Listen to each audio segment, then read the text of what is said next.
LKIM sedang mengenal pasti tanah dan kolam terbiar miliknya di seluruh negara untuk dibangunkan semula bagi projek ternakan aquakultur. Usaha ini bagi menyokong program sekuriti makanan pada masa depan. Pengerusi LKIM Muhammad Faiz Fazil berkata setakat ini projek aquakultur berkenaan telah dijalankan di 8 lokasi seluruh negara. Terbaru, 4 kolam terbiar dibangunkan dengan peruntukan kira-kira RM5 juta. Dijangka beroperasi awal tahun depan. Projek dijalankan dengan kerjasama Persatuan Nelayan Kawasan dan pihak swasta.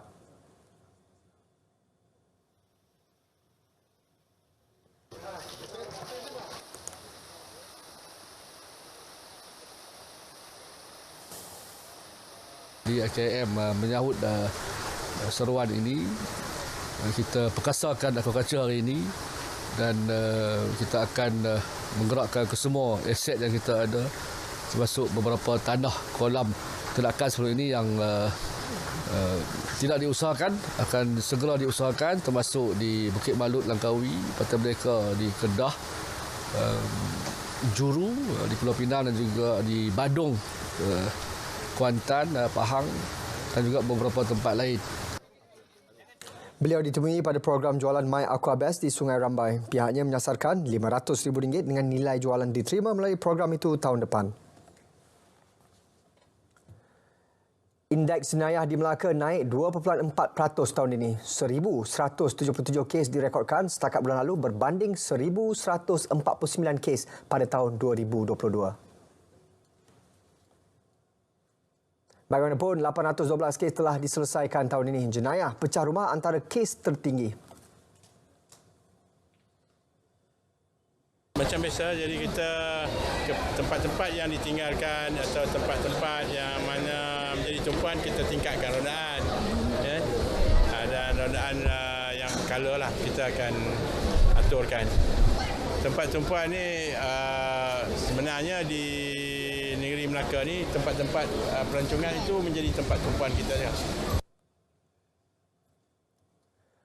4 anggota polis mengaku tidak bersalah atas pertuduhan meminta dan menerima rasuah daripada seorang wanita sebagai balasan untuk melepaskan 2 lelaki yang ditahan kerana memiliki dadah Ogos lalu.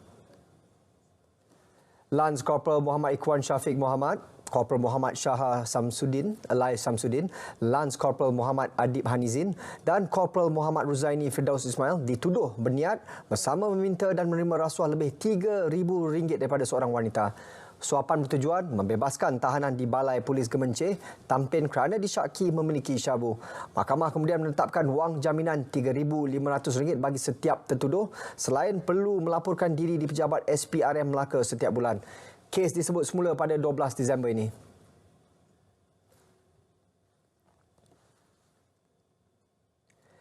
RM41.8 juta diperuntuk Kementerian Dalam Negeri bagi pembelian bangunan pangsapuri 72 unit di Johor Bahru untuk dijadikan kuartus Jabatan Imigresen Johor. Menterinya Datuk Seri Saifuddin Nasution semalam memaklumkan perolehan pangsapuri yang dijalankan secara en blok daripada pembangunan hartanah Perbadanan Islam Johor itu dijangka dapat didiami dalam tempoh 3 bulan lagi. Kesemua unit akan dilengkapi perabot dan peralatan elektronik.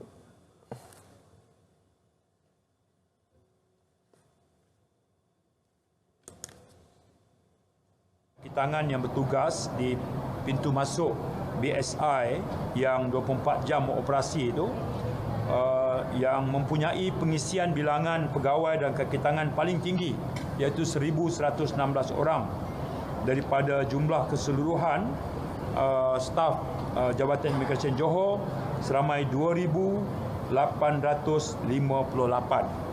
Jadi kami harap usaha untuk menyediakan kemudahan perumahan untuk kaki tangan Imigresen Johor ini dapat mewujudkan tempat tinggal yang lebih selesa. Beliau hadir pada majlis menandatangani perjanjian pembelian secara en blok pangsapuri tersebut di Johor Bahru.